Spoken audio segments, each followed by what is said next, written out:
तुलसी civil lines की सड़क पर चल रहा था कि उसकी नजर छोटे से बंगले पर गई। सामने ऊंचा फाटक लगा था जो बंद था। उस पर दो लकड़ी की तख्तियां लगी थीं। एक तख्ती पर अंग्रेजी में लिखा था लायन के अग्रवाल। दूसरी तख्ती पर अंग्रेजी में लिखा था बीवेयर ऑफ डॉग्स। मैंने सोचा कि साधारण आदमी इसे पढ़कर क्या अर्थ निकालेगा।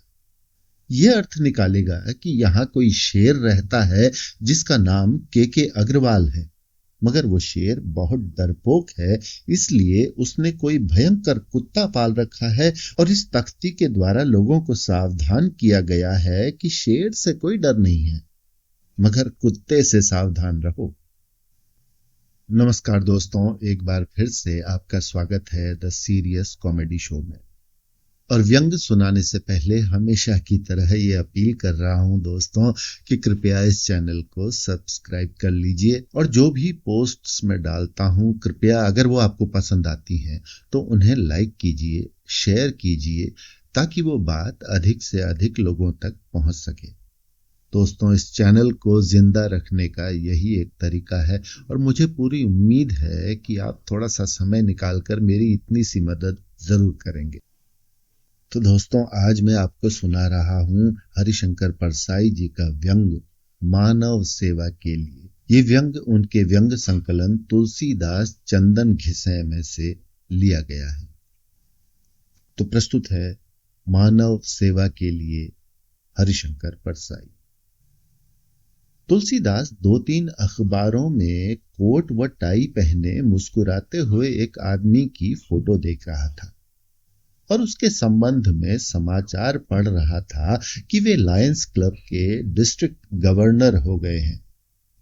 मैंने एक भगत से पूछा कि भाई ये किस कारण से महत्वपूर्ण हो गए हैं? इन्होंने महत्वपूर्ण होने लायक क्या किया है? उसने जवाब दिया, गोसाई जी, आप इस माया रहस्य को नहीं समझते, आप पुराने संत हैं। मैंने कहा, भगत, संत तुम लोगों से अधिक चतुर और काइया होता है। वो दुनिया के सारे दंड फंद जानता है। संत सिर्फ आशीर्वाद देने वाला उल्लू नहीं होता।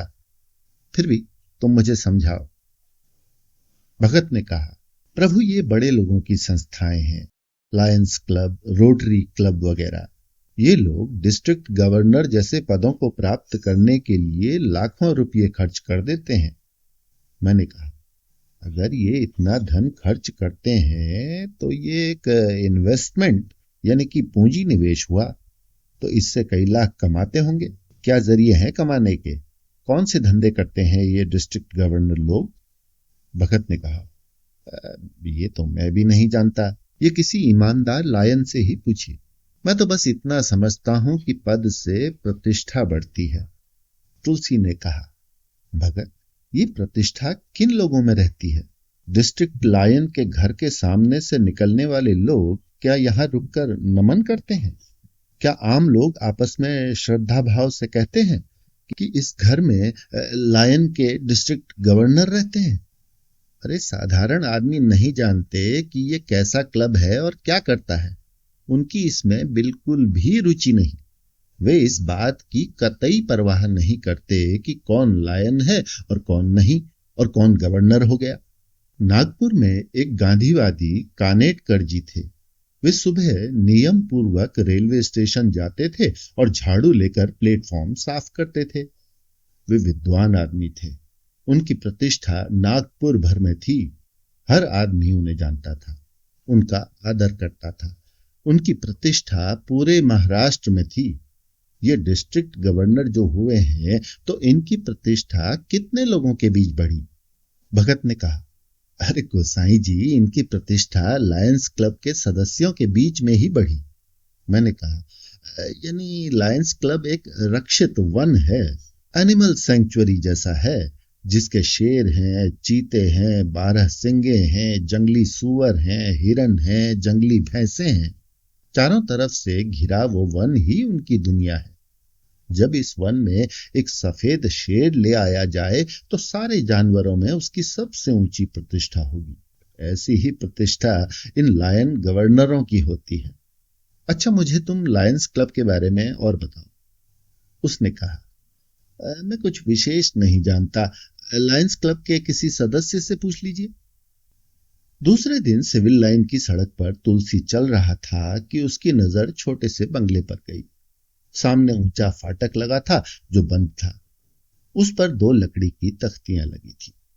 एक तख्ती पर अंग्रेजी में लिखा था लायन के अग्रवाल। दूसरी तख्ती पर अंग्रेजी में लिखा था बीवेयर ऑफ डॉग्स। उसने सोचा कि साधारण आदमी इसे पढ़कर क्या अर्थ निकालेगा। ये अर्थ निकालेगा कि यहां कोई शेर रहता है जिसका नाम के अग्रवाल है, मगर वो शेर बहुत डरपोक है, इसलिए उसने कोई भयंकर कुत्ता पाल रखा है और इस तख्ती के द्वारा लोगों को सावधान किया गया है कि शेर से कोई डर नहीं है, मगर कुत्ते से सावधान रहो। मैं सड़क पर खड़ा हो गया। मेरे साधु वेश को देखकर कुत्ता झपट कर गेट तक आया और भौंकने लगा। मैं खड़ा रहा। मैं कुत्ते के चरित्र को सही जानता हूं। मनुष्य के चरित्र को जानने में जरूर भूल हो जाती है। कुत्ता उसी को काटता है जो उस अहाते में घुस रहा हो जो उसका है। फाटक के बाहर वाले को देखकर इसलिए भौंकता है कि वो आदमी फाटक में न घुसे। कुत्ता फाटक से निकलकर सड़क पर जाते आदमी को नहीं काटता। कोई कोई कुत्ते सड़क पर निकलकर भी आदमी पर भौंकते हैं और कभी कभी उसे काट भी लेते हैं। ये कुत्तों की जाति में अपवाद होते हैं। ये उन विधायकों की तरह होते हैं जो दूसरी पार्टी के विधायक से दल बदल करते हैं। जब बहुत देर तक कुत्ता भौंकता रहा और मैं खड़ा रहा तो अधेड़ उम्र के एक सज्जन फाटक तक आए और कुत्ते को चुप किया और मुझसे कहा, महाराज, आप क्यों यहां खड़े होकर हल्ला करवा रहे हैं? ये लीजिए रुपया और जाइए। उन्होंने 1 रुपये का नोट मेरी तरफ बढ़ाया। मैंने कहा, मुझे पैसा नहीं चाहिए, मुझे आपसे बात करनी है। उसने कहा, क्या बात करेंगे आप? कुंडली देखेंगे, हाथ देखेंगे और भविष्य बतलाएंगे? मुझे फुर्सत नहीं है। मैंने सोचा कि अंग्रेजी बोले बिना शेर दबेगा नहीं। मैंने कहा, I don't believe in astrology and palmistry. They are unscientific. If some pandit is already befooling you by forecasting your future, stop being a fool. Although I know that it is very difficult to stop being a fool, rather more difficult than being wise. अब lion के अग्रवाल ने आंखें फाड़ कर मुझे देखा, फिर चश्मा उतार कर देखा। शेर एकदम नरम हो गया था। उन्होंने फाटक खोला और मुझसे कहा, आइए। मुझे उन्होंने बैठक में सोफे पर बिठाया। इतने में उनकी पत्नी आ गई, जिनसे उन्होंने परिचय कराया। ये मेरी पत्नी है, लायनस कुमुदनी अग्रवाल। वे मोटे डील डॉल की बेडॉल स्त्री थीं और उनका चेहरा देखकर लगता था कि ये जरूर लायनस होंगी। लायन अग्रवाल ने पूछा, स्वामी जी, आप हैं कौन? आप बहुत विचित्र मालूम होते हैं। मैंने अपना परिचय दिया। उन्होंने कहा, ठीक है, मैं समझ गया। मेरे फादर रोज आपकी रामायण पढ़ते थे। मैंने पूछा, आपने भी पढ़ी है? उन्होंने कहा, नहीं जी, मैं तो इंग्लिश स्कूल और कॉलेज में पढ़ा। मैंने कहा, कोई बात नहीं, तो फिर आपने अंग्रेजी कविता पढ़ी होगी। मिल्टन की कविता की कुछ पंक्तियां सुनाइए। लायन ने कहा, आप गलत नाम ले रहे हैं। वो मिल्टन नहीं, हिल्टन है। हिल्टन इंटरनेशनल होटल दुनिया के बड़े बड़े शहरों में है, पर इनकी कविता मुझे अभी याद नहीं है। किताब में देखकर बताऊंगा। मैंने कवियों की इज्जत बचाने के लिए कविता की बात यहीं खत्म कर दी और लायंस क्लब की बात शुरू कर दी। मैंने पूछा, ये लायंस क्लब क्या है और कहां है? उन्होंने कहा, सब देशों में नहीं है। वास्तव में इसे ब्रिटेन में अंग्रेजों ने शुरू किया था और ये उन देशों में खुली जिन जिन देशों में अंग्रेजों का राज था और अंग्रेजी बोली जाती थी। वहां ये क्लब खुला। लायंस क्लब अमेरिका में भी है। मैंने कहा, बहुत अच्छी बात है कि आप लायन हैं। अग्रवाल खुश हुए, बोले, स्वामी जी, मैं टेल ट्विस्टर भी हूं और आपकी कृपा से, आपका आशीर्वाद हुआ तो विस्कर पुलर भी हो जाऊंगा। मैंने कहा, मैं समझ गया, आप अभी शेरों की दुम मरोड़ने वाले हैं और आगे शेर की मूंछ उखाड़ने वाले हो जाएंगे। ये आपके क्लब के पद हैं। आपने कहा था कि मानव सेवा के उद्देश्य से अंग्रेजों ने लायंस क्लब चालू किया। अंग्रेजों का तब आधी दुनिया पर साम्राज्य था। वे अपने अधीन देशों को लूटते थे, वहां के निवासियों का शोषण करते थे। लाखों काले आदमियों को उन्होंने गुलाम बनाकर बेच दिया। वे गुलामों से अपने कारखानों और बड़े बड़े खेतों में काम कराते और कोड़े मारते थे। गोलियों से उन्होंने इन देशों के लाखों आदमी मार डाले। फिर अपने अधीन देशों में आप जैसे लोगों से इस मानव सेवा में सहयोग देने के लिए लायंस क्लब खुलवाए। इन देशों के ये साम्राज्य परस्त लायन अपने आप को प्रतिष्ठित मानते हैं, जबकि वे अंग्रेजों की नजर में चूहे थे। अंग्रेजी साम्राज्य तो खत्म हो गया, लेकिन आप जानते हैं चूहे बड़ी मुश्किल से मरते हैं। चूहों को मारना लगभग असंभव है। तो आप लोगों ने समझा कि आपने अंग्रेजों की जगह ले ली है। आप सचमुच शेर हो गए और साधारण आदमी आपके सामने चूहे हो गए। अब आपके घर पर ही देखिए ना, आपने अंग्रेजी में तख्ती लटकाई है जिस पर लिखा है बिवेयर ऑफ डॉग्स। हिंदी में तख्ती नहीं लटकाई जिस पर लिखा हो कुत्ते से सावधान। इसका मतलब है कि आप अंग्रेजी जानने वाले को ही आदमी समझते हैं और उस आदमी को आप कुत्ते से बचाना चाहते हैं क्योंकि आप मानव सेवा करते हैं।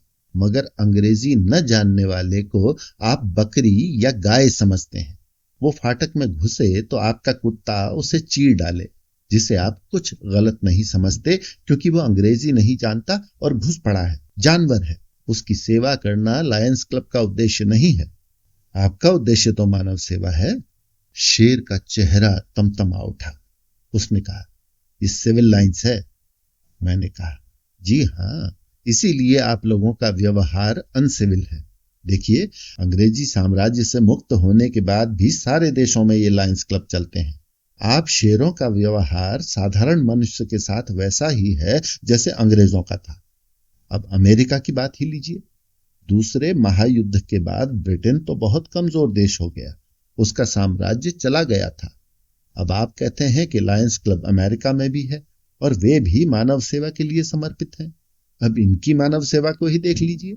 अमेरिकी बहुराष्ट्रीय कंपनियां विकासशील और गरीब देशों को लूटती हैं। अमेरिका चाहे जिस देश में फौज भेजकर वहां के निर्दोष आदमियों पर बम गिराता है, विकासशील देशों को आपस में लड़वाकर अपने हथियार बेचता है, और सबसे बड़ी बात यह है कि पूरी मनुष्य जाति का नाश करने के लिए आणविक हथियार बनाते जा रहा है और उन्हें तैनात करता जा रहा है। ये क्या मानव सेवा हुई? अमेरिका के लायंस क्लब क्या इसी मानव सेवा में सहयोग करते हैं? क्या आपके भारत के लायंस क्लबों ने कभी ये मांग की कि मनुष्य जाति को बचाने के लिए आणविक हथियारों को नष्ट कर देना चाहिए और आगे नहीं बनाना चाहिए? बताइए, ऐसा प्रस्ताव पास किया आप लोगों ने? आप लोगों ने विश्व शांति की मांग की? अब लायन अग्रवाल बहुत तमतमा उठे थे और दुखी भी थे। वे बोले, विश्व शांति की बात कम्युनिस्ट लोग करते हैं। मैंने पूछा, क्या आप विश्व शांति नहीं चाहते? अग्रवाल ने कहा, चाहते क्यों नहीं है? मैंने कहा, तो फिर हथियार बंदी और विश्व शांति की मांग करने में क्यों शर्म आती है? अग्रवाल का धीरज छूट चुका था। उन्होंने कहा, देखिए स्वामी जी, आपने जितनी बातें अभी तक कही हैं वैसी बातें कम्युनिस्ट करते हैं और हम लोग कम्युनिस्टों से नफरत करते हैं। मालूम होता है आप भी कम्युनिस्ट हैं। तुलसी ने कहा, अरे नहीं भाई, मैं कम्युनिस्ट नहीं हूं। साधु संत कम्युनिस्ट नहीं होते। अग्रवाल ने कहा, होते क्यों नहीं है? एक बिहार के स्वामी सहजानंद थे, वे कम्युनिस्ट थे, और बौद्ध साधु राहुल सांकृत्यायन भी कम्युनिस्ट थे। सैकड़ों साधु कम्युनिस्ट हैं। अफ्रीका में सैकड़ों पादरी कम्युनिस्ट हैं। इंग्लैंड में ही archbishop doctor Johnson communist थे। स्वामी जी, धर्म रह कहां गया? मैंने कहा, आप धंधा करते हैं ना, आपकी नजर में धर्म अब सिर्फ धर्म कांटे में ही रह गया है। श्रीमान अग्रवाल ने चाय नाश्ता करवाया और बोले, स्वामी जी, यदि आप कम्युनिस्टों की बात न बोलें तो मैं आज शाम हमारी मीटिंग में आपका भाषण करा दूं।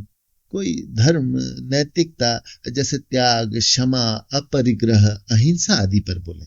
मैंने कहा, भगवान महावीर के माफिक त्याग, अहिंसा, क्षमा आदि व्यापारी ग्राहक में चाहते हैं, दुकानदार में नहीं।